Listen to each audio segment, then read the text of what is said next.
Still westbound. You can see this this car has been pursued by Oklahoma City. There's about 4 police cars behind them.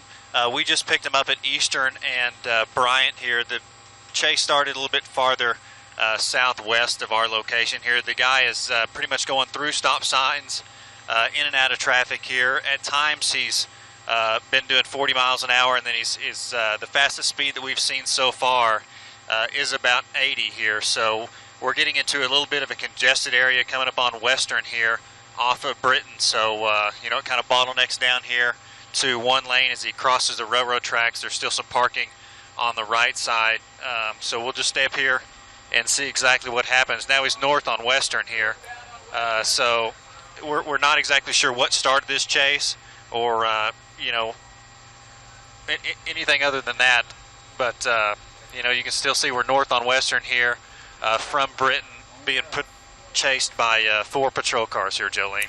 John, what kind of vehicle is that? Is that an SUV? Yeah, it looks like a little Mercedes SUV.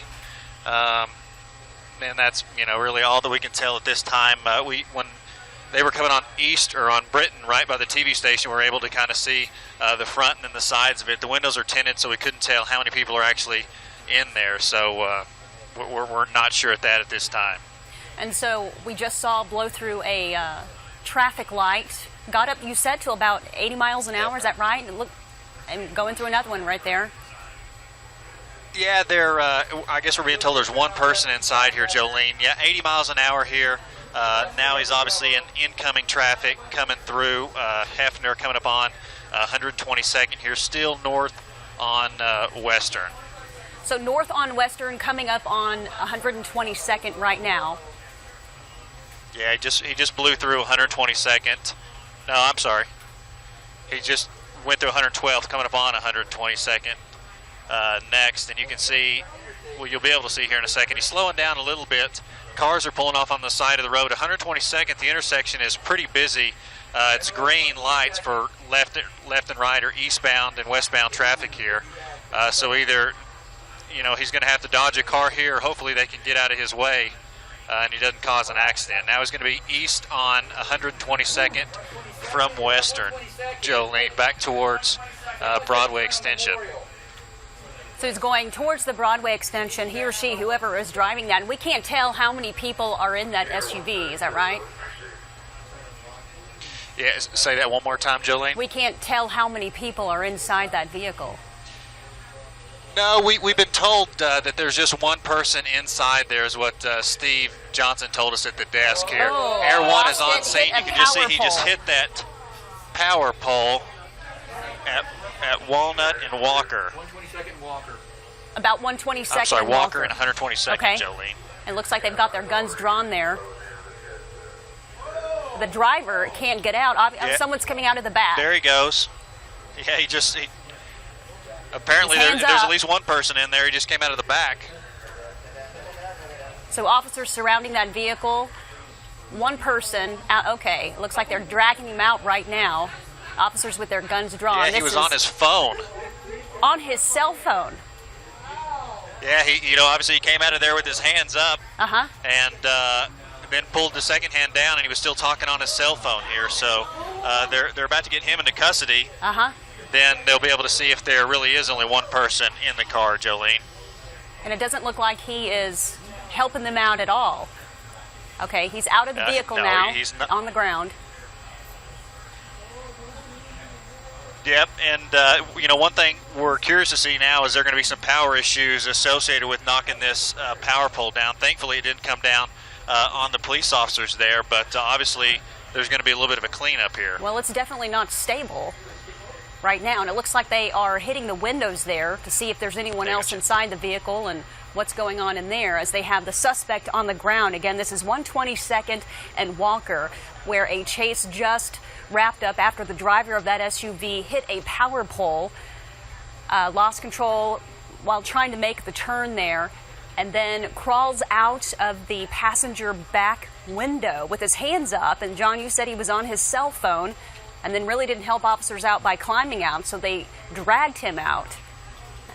Do they have him in? Yeah, that's right. You know, obviously, in an accident like this, you expect to see some damage, you know, to the individual. Maybe he's injured. He just hit that telephone pole head or that power pole head on, knocked it clean, and then gets out of the back, you know. So, but still with the cell phone to his ear. Probably wasn't wearing a seatbelt, and really kind of has no disregard for the police officers giving his commands. Come out of the car. He's still on a cell phone talking. So, sure. A crazy situation here. Luckily, nobody was injured. And that's the good news here, because he blew through several intersections, running red lights, and they were weaving in and out of traffic, going about 80 miles per hour on city streets. And it looks like they've got him in handcuffs at the back of one of those patrol cars there. Again, this is near Northwest 122nd and Walker. Suspect now in custody, and they are placing him in the back of one of those police units. And we know they were looking inside of that SUV to see if there was anyone else inside, a passenger, or if that driver was by himself. It appears it was just the driver, who is now in the back of one of those police units. Yeah, that's kind of what it looks like, Jolene. Obviously, they've been able to break the front windscreen or the windshield out. It doesn't appear there's anybody else in the car. Good news here, nobody hurt. We're not sure about the driver, but obviously not hurt too badly, as he climbed out of the back of that vehicle on his cell phone and now in custody in the back of the police unit there. And it didn't look like he hit any other vehicles. I don't know at what point you got in on this chase, but from what we could see, it didn't look like there was anyone hurt. He didn't clip any vehicles while weaving in and out of traffic. And it looks like he is now... Yeah, Jolene, we didn't see... We picked him up, like I said, at about...